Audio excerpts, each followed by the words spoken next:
I can't find the words to explain to you how good these pro gamers are. He's actually stimming his units as he leaves the base. He's trying to get so many other players' space that there's not even time for the Baylings to finish. Naniwa's got his army split up. He's got one attack on the right-hand side. Another chasing down the army. Storms come down. These are the best of the best in esports history. And Hux starting to blink forward as the Zealots are removed. The supply goes in Hux's favor. So much energy. Where did that energy come from? Tanks desperately trying to target fire down Queens. The Archon's moving forward. A lot is going down here, and only Colossus left over. He's starting to get some feedbacks down. He's starting to advance forward. Another vortex. There's the blink forward, trying to get underneath those Brood Lords. Oh, he sends the vortex. Are you ready?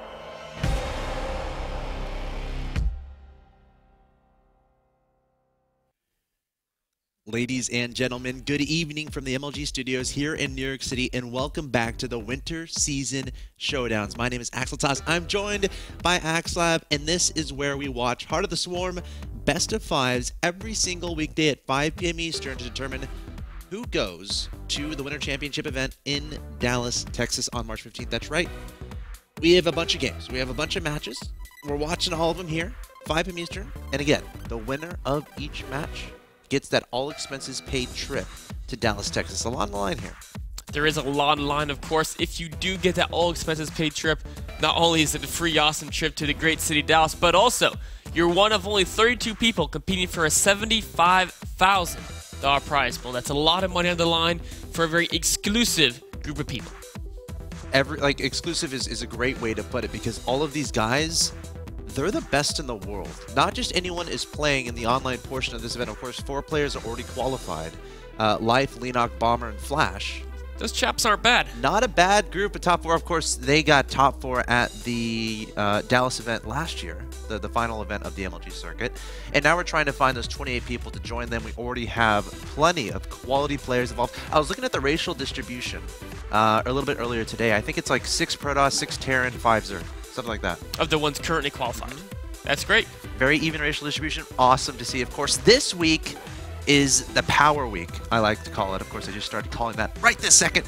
But ESF, they want to get those spots, and it's time for them to go to battle, of course.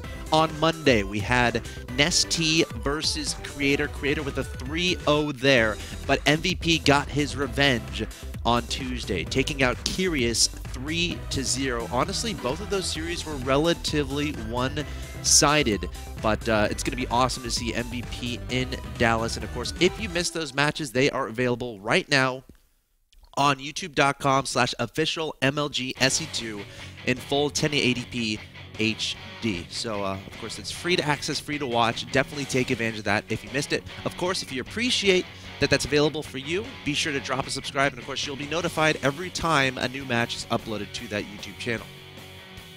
It's going to be a great set of matches. Today's match, of course, is Seed versus Sniper. This is going to be a crazy slugfest. Seed, one of the best, if not the best, Protosses in Heart of the Swarm right now. This guy plays Heart of the Swarm pretty much full-time. I think he gave Wings to Liberty about 2 weeks ago. He's just a Heart of the Swarm monster. We had him on our show match. What was it, about 3 or 4 weeks ago? He was in a show match against Supernova. That was an excellent match there. Seed is just, he's a beast. He took the 4-1 victory there over Supernova. Very convincing victory. The first month of Heart of the Swarm, he was the guy at the top of that ladder. Very good Protoss player is Seed. Of course, recently won the GSL Championship. And on the other side, Sniper. He has himself a GSL Championship as well. Even more recently. Yes. Sniper, in fact, the most recent GSL Championship won by Sniper. I do feel like Seed is the favorite, though.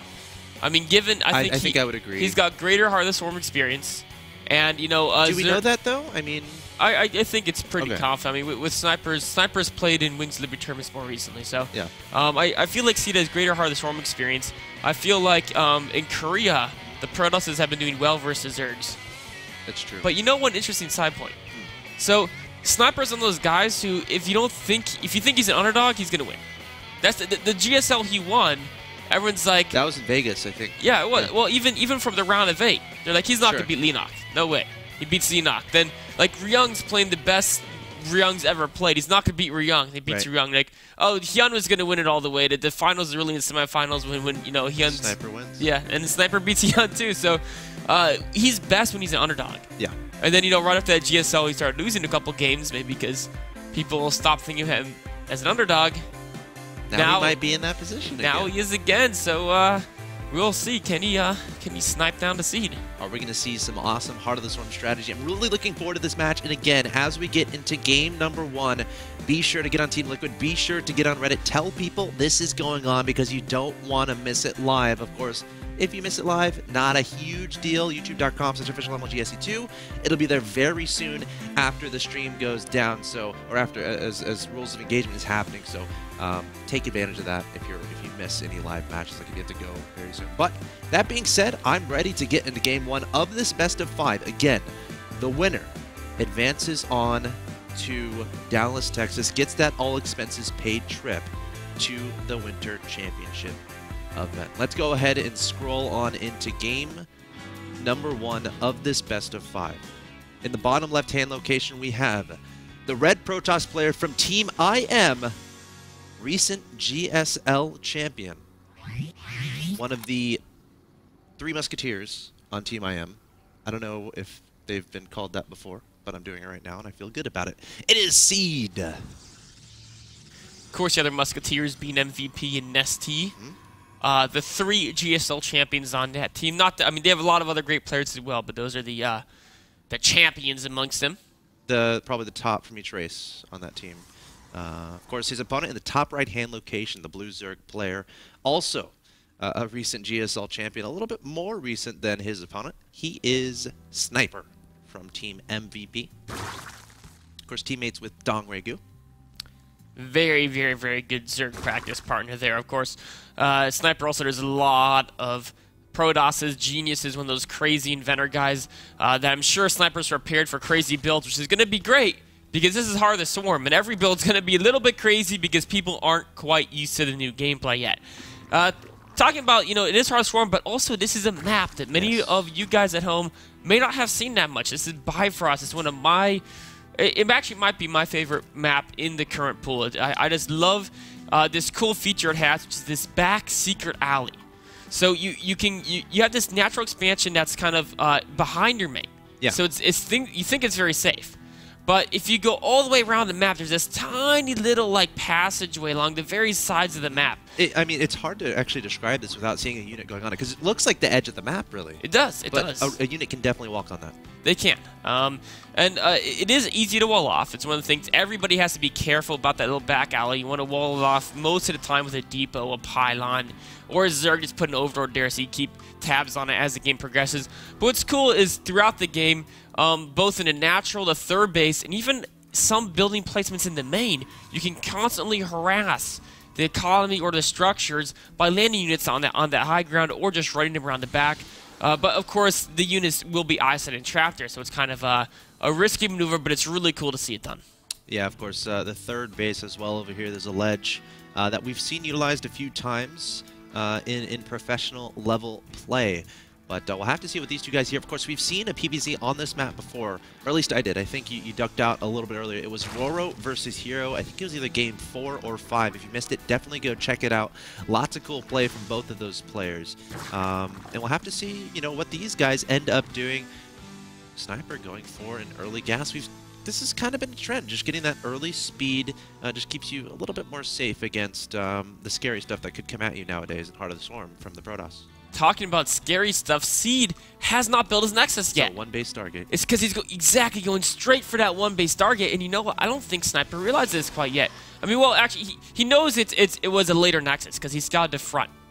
But it could just be a normal gateway expand. He doesn't know the Nexus is this late, that in fact a Stargate and a second gas were all constructed before that Nexus. He will find that out soon, though, because he has an Overlord sneaking around the back, trying to see if there's an expansion, and as soon as he gets envisioned there, he's going to know exactly what's going on. But he does have to be careful, because he knows that there's stalkers and or sentries around that could pose a threat. So he should be poking in there fairly soon to see the lack of a Nexus. Of course, I don't think... He's going around the back way, too. 3 different scouting patterns being used at once here by Sniper. There's an overlord at the front, an overlord at the back, and of course, Zergling's right along the back canal as he's preparing to take his third base. The pylon didn't actually wall it off. The Zerglings run by. They're just going to take down that pylon. I think it might survive if the Oracle gets over there really fast. Oh, he's not even going to reveal the Oracle. He's sending the Oracle straight across the map. He's got to, if he reveals the Oracle, because he delayed his Nexus so much, the Oracle has to do some serious damage. If he revealed it, Sniper had plenty of time to get a Spore Crawler up. Of course, you do not need the Evolution Chamber in Hardest War to build those Spore Crawlers, so you can get them up much, much, much easier. But as it is, Sniper still doesn't know about the Nexus time. He has no idea this Oracle is basically, well, now he knows. Now he knows. Drone's starting to get shredded apart by this Oracle. Look at the damage it's doing. It's Sniper not pulling his units right away. The Oracle already up to 8 kills, 9 kills. This middle line getting toasted by the Oracle, getting away with his life. 25 HP, 10 kills for this guy. Why no pull? Why no pull on the drones there from Sniper? Well, you know, he could have thought that the Queen would do enough to drive it away, and in fact, the Queen eventually drove it away, Sure. but I definitely think he would have been better off pulling those drones with the low range of the Oracle. It can outrun and pick off a few drones, but it surely would have gotten less kills if there was a drone pull involved. All right, Overlord poking in there. Had a resting place at just above that gateway, but the hallucinated Phoenix can give vision. The Overlord will have to scurry away. Meanwhile, we have Sniper taking that third base. He's got both of his gases, 3 Spore Crawlers in production, solved the destruction of that Oracle, and it's like, you know what, I don't want that happening again, so I'm going to put down some Spores in my bases, going up to 4, adding on +1 missile, and going up to that layer. Meanwhile, Seed placing down additional gateways here. We got another Robo. Actually, we got the Robo on the way. So, pretty weird building setup here. We got 2 gateways, we got a Robo, we got a Stargate. You don't see that too often. It's the 2-1-1, man. Get some of everything. The Clown combination going straight for that Robotics Bay. When to get those costs out, the Oracle is keeping tabs on the Zerg third base, making sure there's no mining going on there. Of course, does not want to use up energy to attack the hatchery because he wouldn't be able to quite kill it. So it is better to save the energy because later on it can be used not only to use its attack weapon, but also for the great spell of Revelation or maybe even Envision in the case of Stormhost play. Of course, Envision gives you that, gives you vision of your opponent's army. You place it down. I think it's 60 seconds long.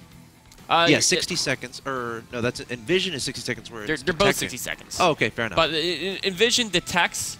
Revelation is it's like the old Brood War version of Parasite. You put it on their units. You can keep track of what you're doing for the next minute.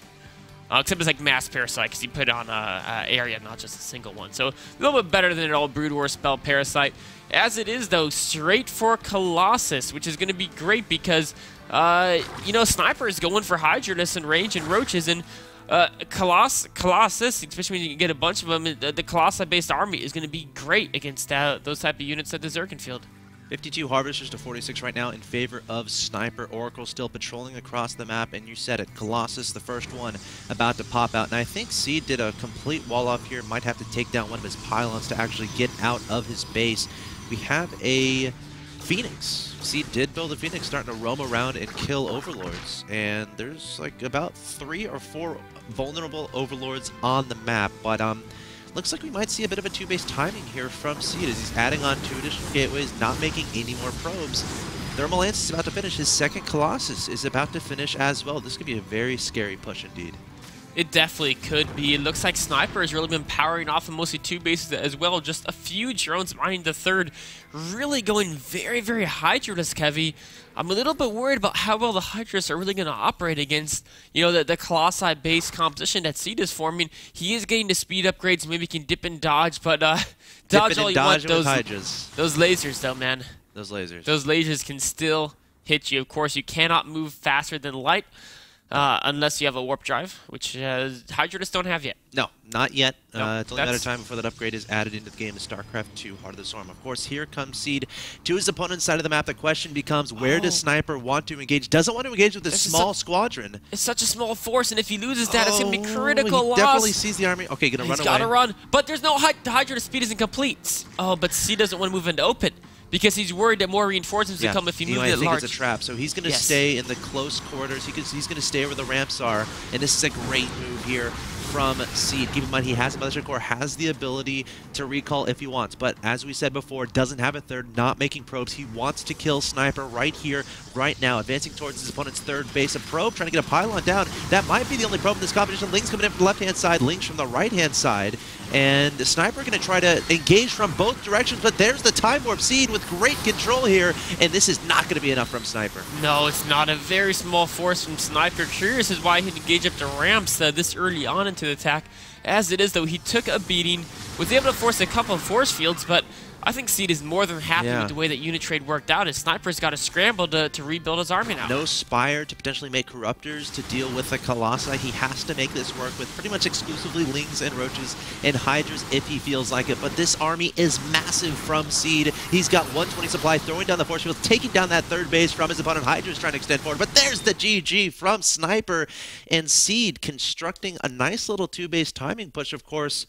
When you're talking about StarCraft 2, you can't just talk about that last battle. You can't just talk about that last push from either player. You got to talk about how it got to that point. And I think a big part of that game was that Oracle in the beginning. It got 10 workers killed at like the 6-minute mark of the game. That's a huge hit onto the Zerg economy at that point. It was a very, very devastating attack. I feel like, Sniper had an opportunity to scout it out. He had the Zerglings coming around the back way. If he just pulled off one of those Zerglings and ran it to check on a Nexus timing, he was just so confident it was a normal 1-gate expansion. The Oracle caught him so off guard there. It really played to that map, because on almost any other map, the first Overlord will see your Nexus timing, because your Natural's in front, and the Overlord can usually just assume a position where, of course, they can keep track of that. But on Bifrost, they've got to use that back passageway to really get access. And, Sniper, didn't quite get back there and see that Nexus was that late. Oracle, man, it killed drones so fast. Yeah, and see, I think that was probably the fastest Stargate you can get. Maybe even the fastest Oracle you can get. He even skipped early units, did the wall off. Yeah, he completely walled off. He didn't even get I think he got one Stalker a little bit later. And also, the first Overlord from Sniper went to his opponent's wall rather than going to the natural. I mean, it's kind of a tricky decision to make, because I kind of like that. Yeah, because you can see the gateway time, thinking like, okay, maybe the Nexus is a little bit later, and then later on go and see the Nexus. But StarCraft 2, it's a game of obtaining information, and Sniper not able to spot that Stargate, perhaps not the best reaction to seeing that cute little Oracle above his natural expansion. Not so cute once it takes down 10 of your drones. So we'll see if Sniper can turn it around. Of course, he's down 1-0 in this best-of-5 Heart of the Swarm. Again, the winner of this series gets an all-expenses-paid trip to Dallas, Texas to participate at the Winter Championship event. Stay tuned. Game 2 coming up.